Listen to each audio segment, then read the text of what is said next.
కర్ణాటక రాష్ట్రంలోని బీదర్కి అయితే వచ్చేసామండి. సో ఆల్రెడీ మీకు ముందే చెప్పాను కదా, ఒక అద్భుతమైన ప్లేస్కి నేను మిమ్మల్ని తీసుకొని వెళ్ళబోతున్నాను అని. అదే జర్నీ నరసింహస్వామి ఆలయం. ఈ ఆలయం లోపలికి వెళ్ళాలంటే పీకల్లోతు నీళ్ల వరకు మునిగి ఆ స్వామివారిని దర్శించుకోవాలంటండి. మరి ఒక్కసారి మనం కూడా దర్శించుకొని పునీతులవుదాం పదండి.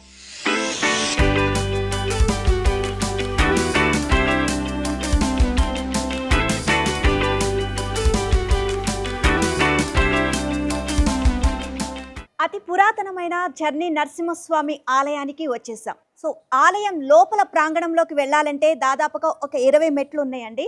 సో ఈ స్టెప్స్ దిగుకుంటూ మనం ఆలయం ప్రాంగణంలోకి వెళ్దాం.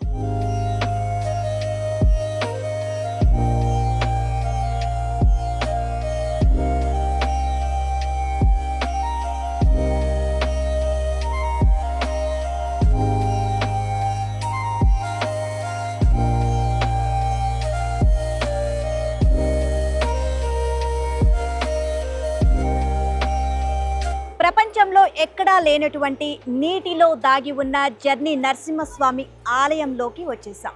నరసింహస్వామిని దర్శించాలి అంటే కేవలం నీటిలో నడుచుకుంటూ మాత్రమే దర్శించుకోవాలి. సో ఈ చుట్టుపక్కల ప్రాంతంలో ఏమేమి ఉన్నాయనేది ఒకసారి చూద్దాం పదండి.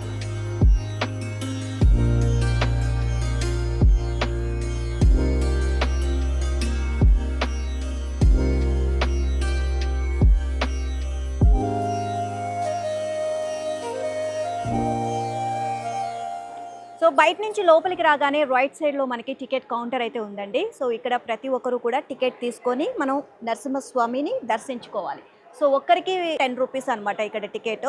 అండ్ ఇక్కడ దర్శనానికి సంబంధించి చూసినట్లయితే కనుక శనివారం అంటే మనం వెంకటేశ్వర స్వామి వీళ్ళందరినీ కూడా, నరసింహస్వామి ఇలాగే విష్ణు అవతారాల్లో ఉన్న స్వామి అందరినీ కూడా ఎక్కువగా శనివారం దర్శించుకుంటాం. కాబట్టి శనివారం, ఆదివారం, సోమవారం ఎక్కడా కూడా అంటే ఉదయం 8 గంటల నుంచి సాయంత్రం 5 గంటల వరకు ఎక్కడ బ్రేక్ లేకుండా ఇక్కడ ఆలయం తెరిచి ఉంటుంది. ఆ తర్వాత మంగళ, బుధ, గురు, శుక్రు బ్రేక్ వస్తుందండి 8 గంటల నుంచి 12 గంటల వరకు. ఆ తర్వాత 2 గంటల నుంచి 5 గంటల వరకు అంటే 2 గంటలు బ్రేక్ ఇస్తారనమాట. కానీ ఆదివారం, శనివారం, సోమవారం మాత్రం వితౌట్ బ్రేక్తో మనకి దర్శనం కల్పిస్తారు. సో ఇదే టికెట్ కౌంటర్. ప్రతి ఒక్కరు కూడా ఇక్కడ టికెట్ తీసుకొని వెళ్ళాలి. ఇక స్పెషల్ డే అయినప్పుడు స్పెషల్ దర్శనం అంటే భక్తులు ఎక్కువ తాకిడి ఎక్కువగా ఉన్నప్పుడు ఇక్కడ శీఘ్ర దర్శనం కోసమని స్పెషల్గా ఇక్కడ టికెట్ కూడా అరేంజ్ చేస్తున్నారు మొత్తం కూడా. సో ఇక్కడ మనం టికెట్ తీసుకున్న తర్వాత మనకి లగేజ్ అంటే ఇక్కడ నీళ్ళలో నడుచుకుంటూ నరసింహస్వామిని దర్శించుకోవాలి. కాబట్టి ప్రతి ఒక్కరూ కూడా ఇక్కడ లగేజ్ తీసుకురావడం జరుగుతుంది. సో ఇక్కడ మనకి లగేజ్ రూమ్ అయితే ఉంది. మనం తీసుకొచ్చిన లగేజ్ మొత్తం కూడా ఇక్కడ ఈ లగేజ్ రూమ్లో మనం పెట్టాలి భద్రంగా. మళ్ళీ తర్వాత మనం వెళ్ళిపోయేటప్పుడు చక్కగా భద్రంగా మనకి ఈ క్లాక్ రూమ్లో మనకి మన లగేజ్ అప్పచెప్తారు. సో టికెట్ తీసుకొని ఇక్కడ లగేజ్ పెట్టిన తర్వాత స్వామివారిని దర్శించుకోవడానికి ఇక్కడ మనకి లెఫ్ట్ సైడ్లోనే మనకి గేట్ అయితే ఉంది. సో ఆ లోపలికి వెళ్ళిన తర్వాత మనం ఆ స్వామివారిని దర్శించుకోవాలి. అండ్ అంతేకాకుండా ఇక్కడ స్వామివారిని కేవలం నరసింహస్వామి ఆలయం మాత్రమే కాదండి, ఇక్కడ చాలా ఉపాలయాలు ఉన్నాయి. ఆ ఉపాలయాలను కూడా మనం దర్శించుకుందాం పదండి.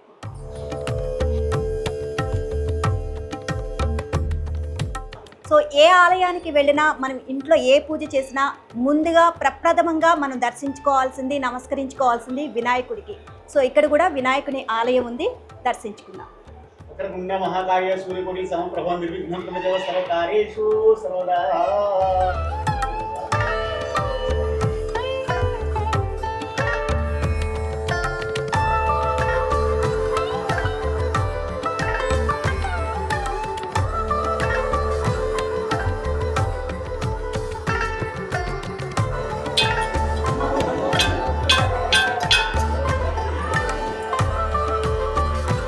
ఇది అఖండ దీపం.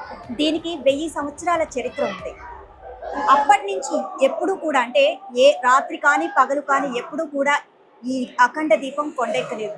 సో 1000 సంవత్సరాల నుంచి ఈ దీపాన్ని అలా కొండెక్కకుండా జాగ్రత్తగా చూసుకుంటున్నారు. ఇక్కడ ఎప్పుడు కూడా నిత్యం ఈ అఖండ దీపానికి ఇక్కడ ఆయిల్ పోస్తూ ఉంటారనమాట. సో అందుకని ఈ దీపాన్ని ఎప్పుడు కూడా కొండెక్కకుండా జాగ్రత్తగా చూసుకుంటారు అని ఇక్కడ ఆలయ అర్చకులు చెప్తున్నారు. దీనికి చాలా విశిష్టత, ఎంతో ప్రాముఖ్యత ఉంది అని చెప్పి వారు వెల్లడిస్తున్నారు. జర్నీ నరసింహస్వామి ఆలయాన్ని దర్శించుకోవడానికి దారి ఇదేనండి. కానీ ఈ ఎంట్రన్స్లోనే మనకి లక్ష్మీ నరసింహస్వామి దర్శనమిస్తూ ఉన్నారు. ఇక్కడ లక్ష్మీ నరసింహస్వామిని దర్శించుకున్నాక స్వయంభుగా వెలిసిన నరసింహస్వామిని దర్శించుకుందాం.